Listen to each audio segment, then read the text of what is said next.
Olá, seja muito bem-vindo. Eu sou Mark Douglas de Oliveira e hoje nós daremos continuidade às nossas aulas sobre o programa Olhar para as Diferenças com a atuação na assistência social. Nós viemos trabalhando sobre a temática da infância dentro da assistência social. Então, nosso percurso metodológico seguiu as seguintes diretrizes. Primeiro trouxemos o histórico, depois a questão do desenvolvimento infantil e agora a gente entrou na rede socioassistencial. Na última aula nós falamos sobre estrutura. Nós iniciaremos a nossa discussão acerca do Centro de Referência de Assistência Social, aquele equipamento da assistência que nós conhecemos popularmente pelo CRAS. Então, antes de iniciarmos as definições, eu gostaria de trazer para vocês uma breve reflexão. Temos a oportunidade de trabalhar com a vida, não com o pobre, não com o pouco e não com o menos.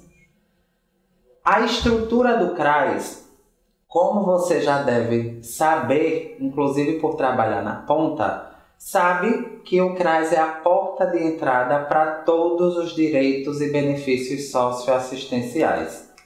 É a partir dele que nós entendemos, ou pelo menos, começamos a compreender aquela sopa de letrinhas que você já deve ter ouvido falar.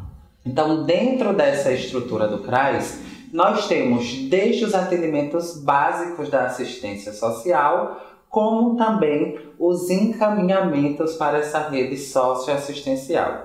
Novamente, eu repito a importância do CRAS como porta de entrada para a garantia de todos os outros direitos.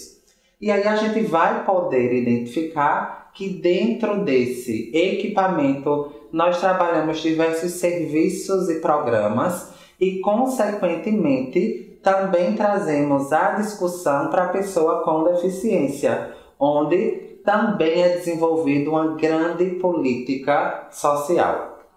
E aí, quando a gente vem falando nessa estrutura do CRAS, a gente vai identificar que ele está inserido no que nós chamamos de proteção social básica, né? Nós temos dois grandes polos dentro da assistência social, como nós também discutimos na aula passada.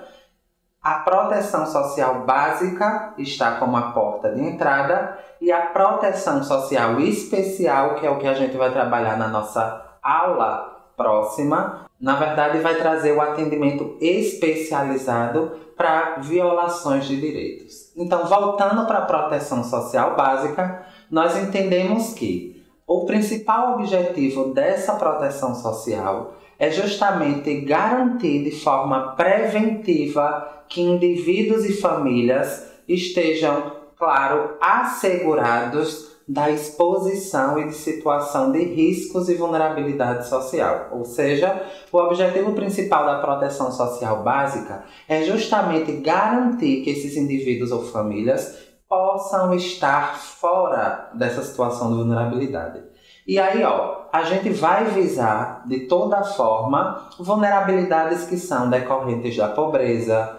Pensa também nas estruturas de fortalecer os vínculos afetivos e sociais dentro da família, dentro da sociedade em que o indivíduo está inserido, bem como na reinserção também profissional. Então, a perspectiva da proteção social básica é justamente garantir com que esse sujeito possa vivenciar a plenitude da sua garantia de direitos na comunidade onde vive. Também, ela prevê uma atuação pautada na prevenção.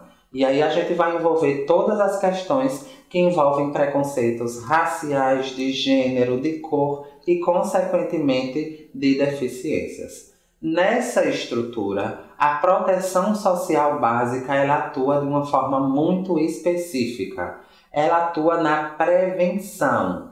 A gente vai falar de proteção na nossa próxima aula, mas nesse momento nós precisamos compreender, você e eu precisamos entender que a proteção social básica é um instrumento de prevenção.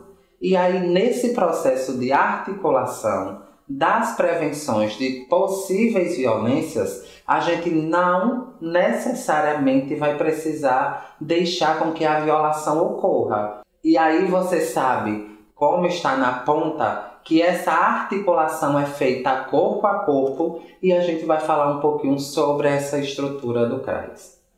Como eu falei anteriormente, o CRAS é a porta de entrada da assistência social. E aí tem como objetivo o fortalecimento dessa convivência familiar e comunitária e também promove a organização e articulação das unidades da rede socioassistencial e também de outras políticas. Quais seriam as articulações? As articulações da rede socioassistencial envolvem, por exemplo, os acompanhamentos juntos ao CRAS e CREAS. Como vocês sabem, o trabalho em rede é totalmente importante para os aspectos de prevenção. CRAS, CREAS, conselhos tutelares e também outras instituições, como escola, unidade de saúde básica, o próprio Ministério Público e Defensoria Pública fazem parte dessa rede socioassistencial. Também, dentro do CRAS, como a gente fala de uma proposta de prevenção, nós trabalhamos com a oferta de serviço de proteção e o atendimento integral à família, que você conhece como PAIF.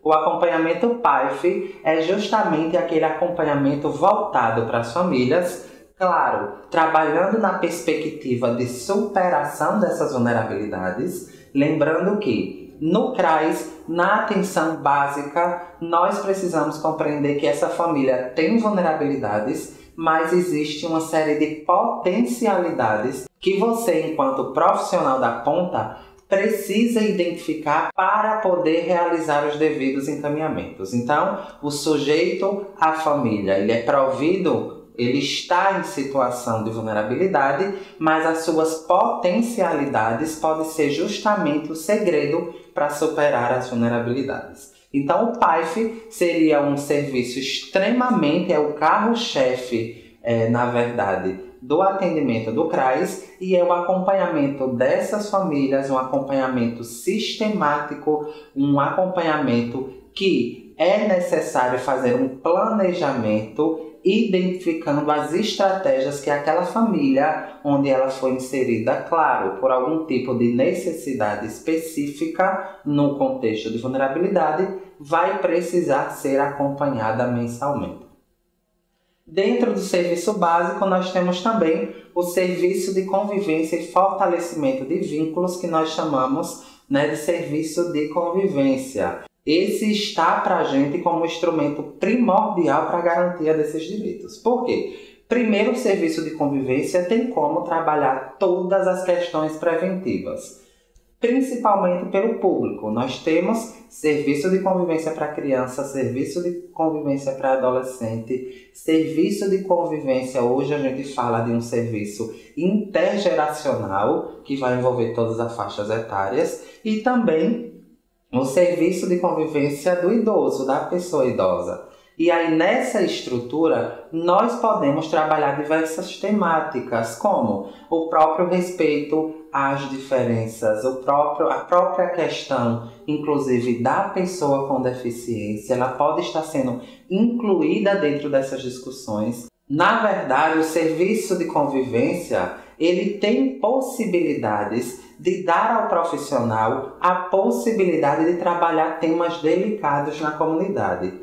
Claro que não de forma diretiva para as pessoas ou situações que estão envolvidas, mas de uma forma preventiva, de trazer à tona discussões que podem, inclusive, facilitar o atendimento na ponta. Então, o serviço de convivência e fortalecimento de vínculos é extremamente importante para a atuação do CRAS e tem como consequência, traz para a gente como resultados, uma perspectiva de trabalhar muitas questões que envolvem aquela comunidade.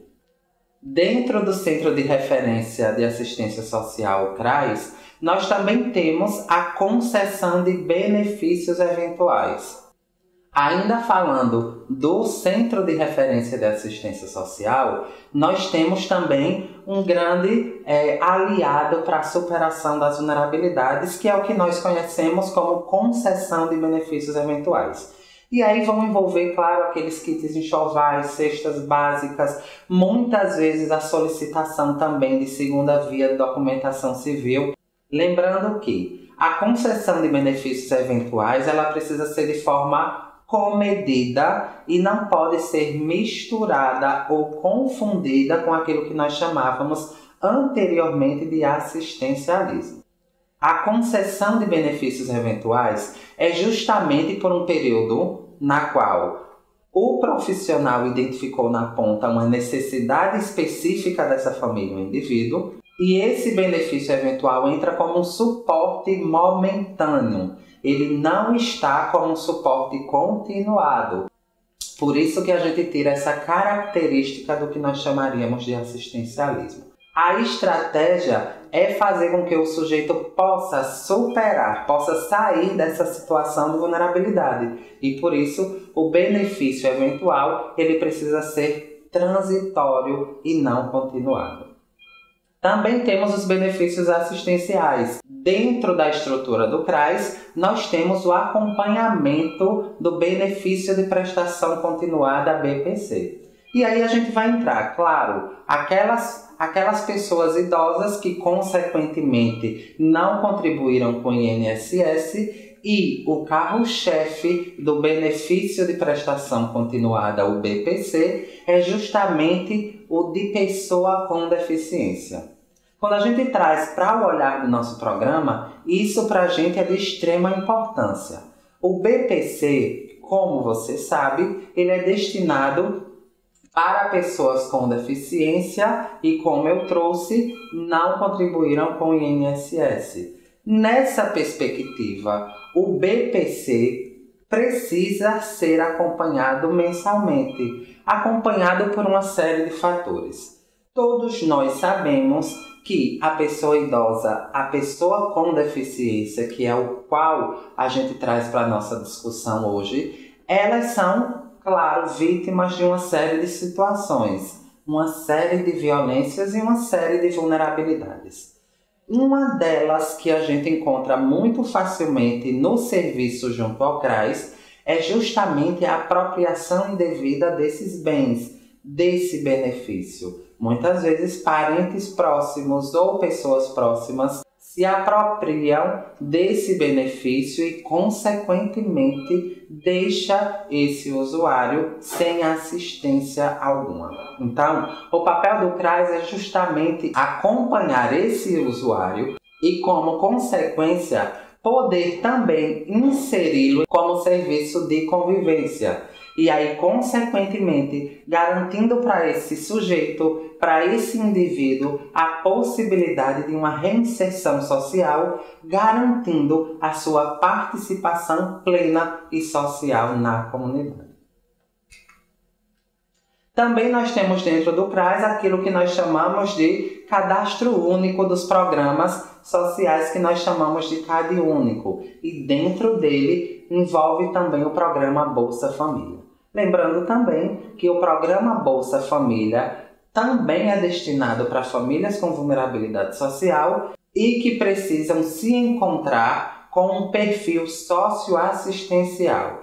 Nem todo mundo tem direito ao programa Bolsa Família, mas existe um perfil para esse usuário. E aí, no dia a dia, no acompanhamento familiar, o profissional da ponta consegue identificar esse perfil baseados, claro, nas diretrizes da assistência social suas.